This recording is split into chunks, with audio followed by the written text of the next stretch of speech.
But tonight, Channel 4 News can reveal that rebel forces could be behind the latest atrocity in the Syrian civil war and not pro-government militia, as was reported earlier this week. The alleged massacre took place in the western Alawite section of Aqrab, northwest of Homs in the north of Syria. Several hundred villagers, who were all Alawites, the same sect as President Assad, were reportedly crammed into a large house after rebels attacked the town on the 2nd of December. The rebel version of events is very different. They say government militia imprisoned and killed up to 250 people.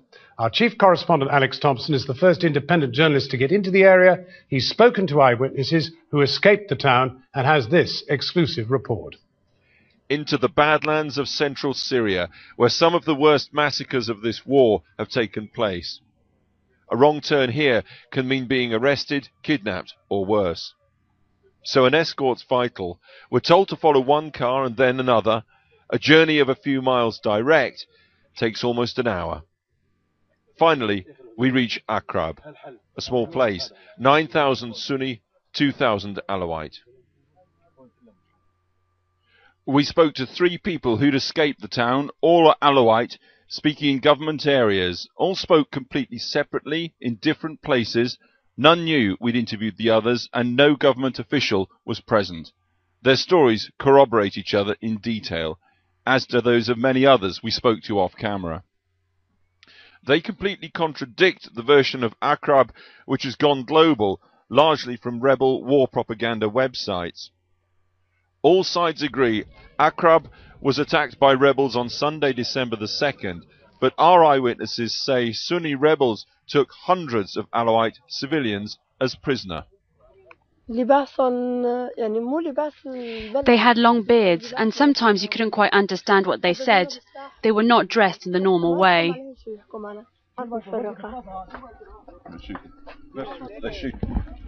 At that point, gunfire from the direction of Aqrab forced us to move.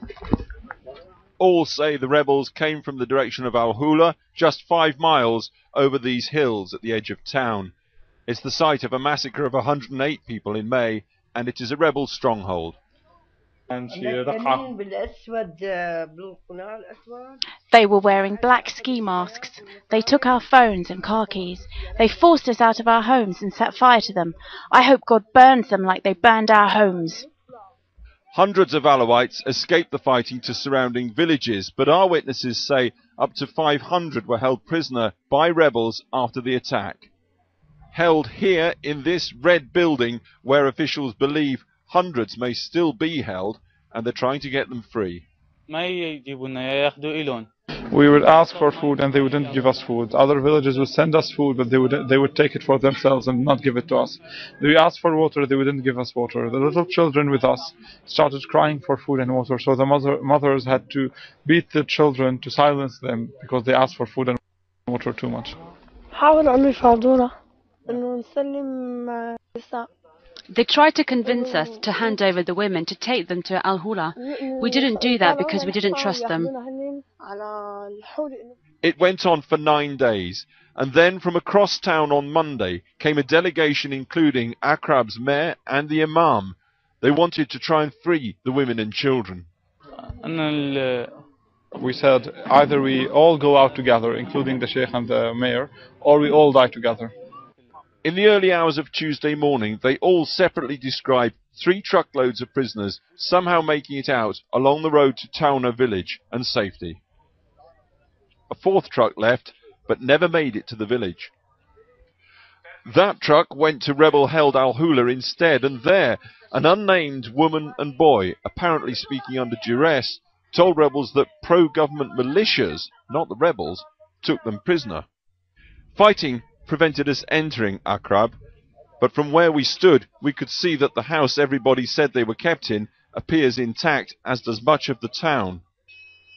Further, rebel YouTube postings from December the 2nd, the date of the assault, make no mention of hundreds of prisoners here. Why ignore a propaganda coup day after day?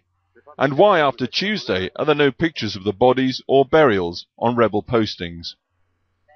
There are in effect then 2 stories here.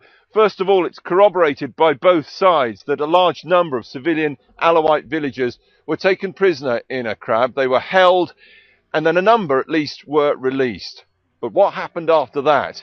If there was a massacre, how did it happen? Who did it? And why?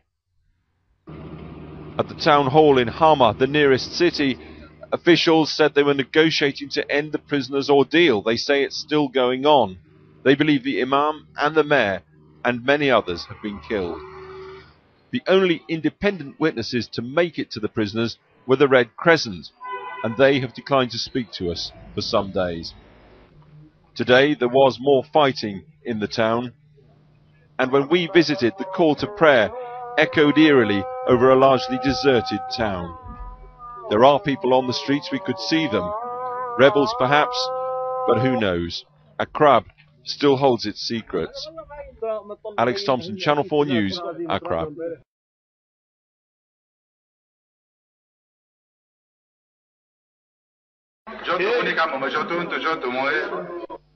تختصر دموع هذه الطفلة السورية مشهد بلدة عقرب، البلدة التي تقع بين طرطوس وحماة ولم تسلم من نيران الأزمة السورية.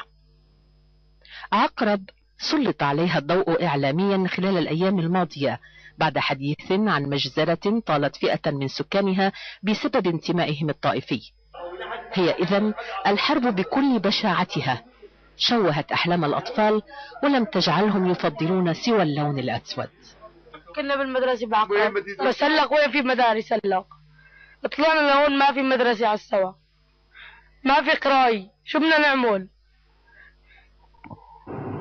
القرية محاصرة، لذلك لا يمكن الوصول إليها، فتوجهت كاميرا الميادين إلى القرى المجاورة لعقرب.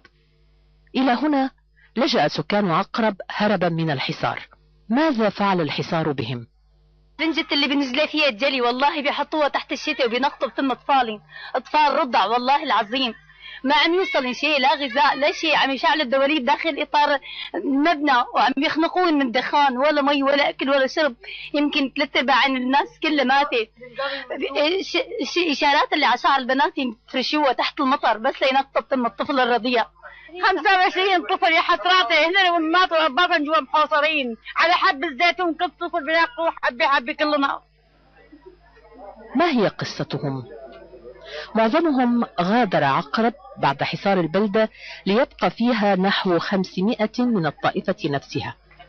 500 احتجزوا رهائن لتبدأ بعدها المفاوضات لإطلاق سراحهم.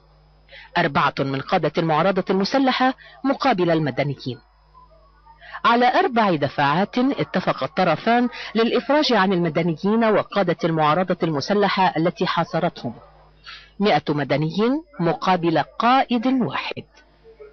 أفرج عن 300 ليحصل ما لم يتوقعه الأهالي ويختفي 200 مدني سوري. فجأة هجم عليهم العصابات من الحولي ومن عقرب مسلحين، تركنا بيوتنا طالعين، حرقوها نهبوها، يعني بقينا 200 إنسان هناك. بقوا هلا حاليا 200. طلع كم واحد منهم والبقية وين راحوا فيهم ما بنعرف. لا أحد يعلم مكانهم الآن، ولا أحد يعلم ما هي أوضاعهم الصحية والنفسية. ما هو مصيرهم؟ سؤال يترك للأيام المقبلة والتطورات اللاحقة. هاي مشكلتنا. كل أنواع الأسلحة عندهم.